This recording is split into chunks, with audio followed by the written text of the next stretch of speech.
Hello and welcome back to Morning Sun Homestead. If you're new here, we hope you enjoy our content and learn something from our video today. If you're a returning viewer, thanks for watching again. Today we're going to do something in the kitchen that only requires 5 minutes of your time and will help you be able to have bread on your table every night. We are going to teach you how to make a dough that's going to fit into the refrigerator that you can pull out and make your bread within 2 hours of eating every single night for supper. So your family will always have fresh, wholesome bread on the table, no chemicals, no bio, just what you've made in your own kitchen. With this crusty artisan bread loaf that we're going to teach you to make, it's going to be super easy to stir up on a weekend and then use throughout the entire week. As I said before, all we need is just a couple hours before we're ready to eat before making this.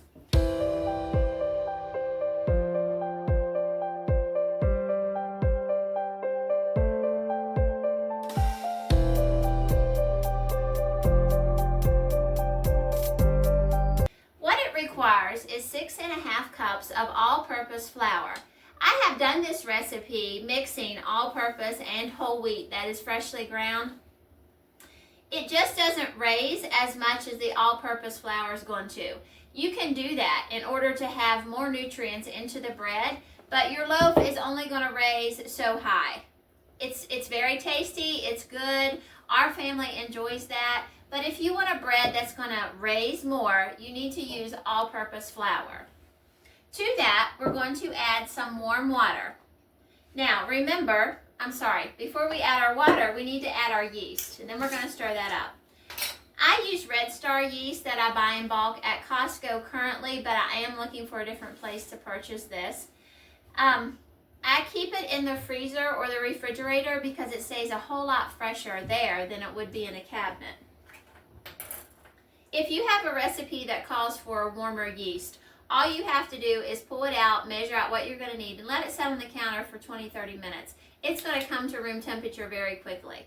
Sometimes that will happen, that you'll need a recipe like that, and if it does, then that's all you have to do. So we need 2 tablespoons of yeast, and then we're going to need 1½ tablespoon of salt. We use Himalayan salt, but there is a lot of different salts out there. You just want to look for something that your family will like and that's going to be healthy. We're going to mix this all together.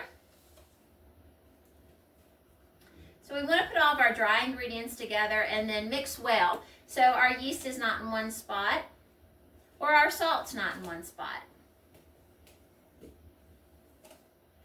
To this, we're going to add 3 cups of warm water. Usually the temperature needs to be around 110-115 degrees. I just test mine by testing on my wrist, almost like you would a baby's bottle or the bath water for a baby. You don't want it hot, you don't want it cold, you want it warm. But if you're not familiar with any of those techniques, or you're really worried about not getting the right temperature, the temperature needs to run between 110-115 degrees. And that will make your yeast not be stagnant. If we get it too cold, it will not rise. If we get it too hot, it will kill the yeast. So the temperature is very important. To this, we are going to add our 3 cups of water.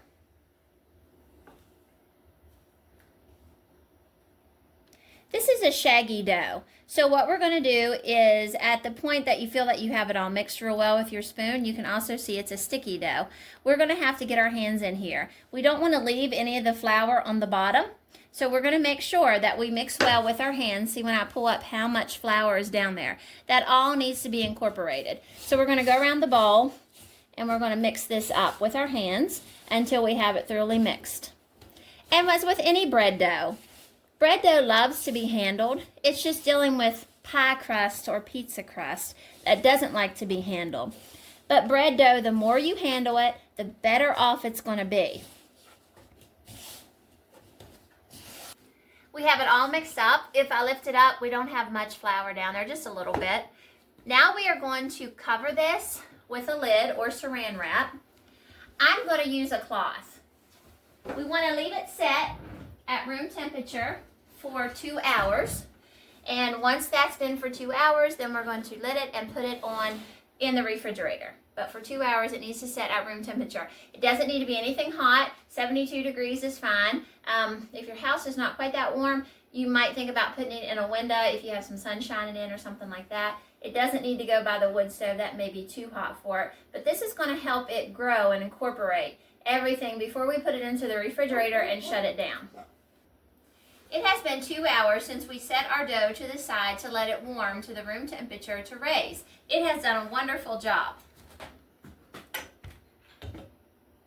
You can see how much it's came up and raised. Now, when I did the wheat and half of all-purpose and half of wheat, it only rose about half of this. I'm not saying that you cannot use wheat. You most certainly can. Just be prepared to not get the rise that you're going to get with all-purpose flour.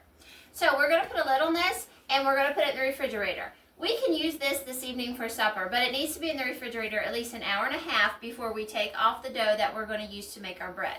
So I'm going to grab a lid, and then we're going to do that.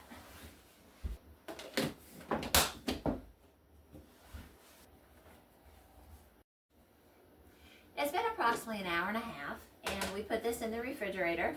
As you can see, this is what it looks like. It didn't raise anymore, which it wasn't supposed to, but it didn't flounder either, so we're looking good. What we're going to do is take our hands and go around the bowl, and we'll get it all loose. So here's how much we have. And we're going to take, I don't know, we'll do about half of this, maybe not quite half. And so this is how much. Now, we're going to take this and tuck it under, because the more that we do this and the more that we can get this sheen on top and make this very tight, it's going to help our raising. So we just need to take these and tuck it in. You could also do this if you had a dough scraper. You could just work it if you wanted to do that. I don't have one. I'm just going to use my hands. So we're going to keep doing this and tucking it up under. You can see what it looks like underneath. You could put this on something, a Banton pan. You could do that in order for it to raise. But just if you do that, if you use a pan, make sure that you flour it very well. If not, it's going to stick. And we just got to keep pulling this until we feel that we have a nice tight ball. Once we feel like we have what we need, I'm going to put mine on parchment paper since I don't have anything else to really use. You could use a cast iron skillet probably, as long as you floured it very well. We're going to let this set for 40 minutes. 20 minutes into our raise, we're going to start our oven. It needs to be baked at 425 degrees. I am going to use a Dutch oven. You can use any pan that is safe for the oven. If you do not have a pan that has a lid, all you have to do is put some water in a pan on the bottom rack of your oven. What the lid does with this bread, it's kind of like a sourdough. It's not sourdough bread itself, it's normal bread. But with the sourdough, when you're baking, you also need a lid. But you can put the water in the bottom rack of your stove. That's going to help make moisture. And that's what the lid's for. The lid is only for moisture. So if you don't have an oven-safe lid, but you have a pan, you got a good go. We're going to let this raise for 40 minutes. I will show you when we start the oven and how we put this in, and then we'll see what it looks like at that time before we put it back into our skillet. The rest of our dough that we had left over, we're going to put that back in the refrigerator. This will keep in the refrigerator up to a week, but it's so good that it won't last that long. We're going to do another video showing you of different breads that you can make. This is just one example, but you can make dinner rolls, you can make cinnamon rolls, you can make flatbreads. There is so many things that you can make with this in a short amount of time. We're 20 minutes into the raising time of our bread. So at this point, we are going to set our oven to 425 degrees. And the pan that we're going to bake our bread in, we need to put that in. If you have a lid, it goes on as well. If you don't have a lid, it's perfectly all fine. Just do what I previously recommended. So we're going to start this.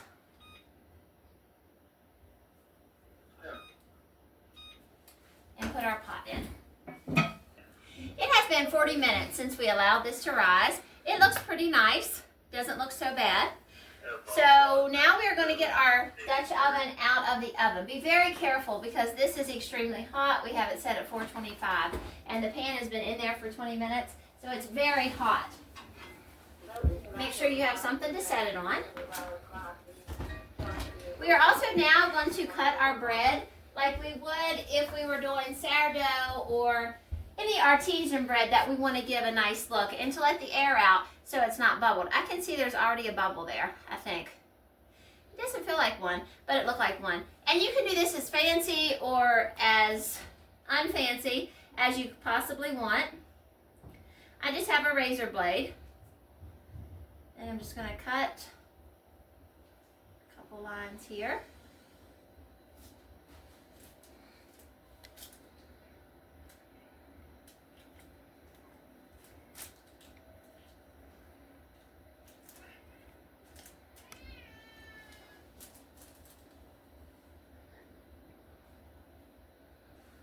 Once we have our design on our bread, or just a cut, it doesn't have to be anything fancy, just so we're allowed to let the air bubbles out and to help with the moisture and the rising, we're going to go ahead and put this into our Dutch oven.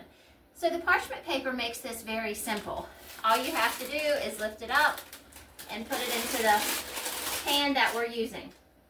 As you can see, it still looks the same when it goes in there. And I'm having a little bit of smoke just because my pan is so hot. We're going to put the lid on the pan. And if you don't have a lid, do as I said before with the water. And we're going to put this into the oven. This will bake at 425 degrees for approximately 30 minutes. At that point, we are going to take the lid off, and we need it to bake another 2 to 3 minutes once we remove the lid from our Dutch oven. When we get to that point, we'll be sure to show you that. At this point, we want to take the lid off our bread. Be careful and don't get burnt.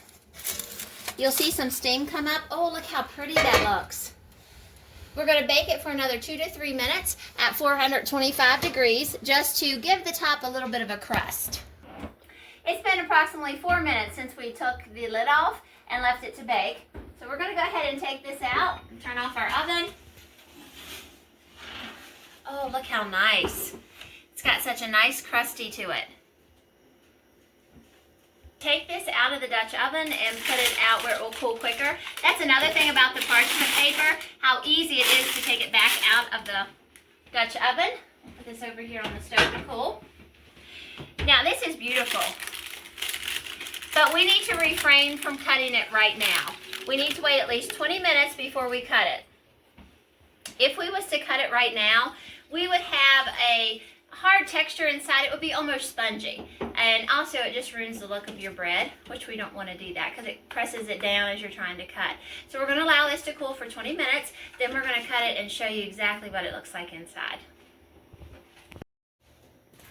We've allowed our bread to set for a little longer than 20 minutes. So we're going to cut it here. See what it looks like inside. Take off this parchment paper. Make it a little bit easier to cut.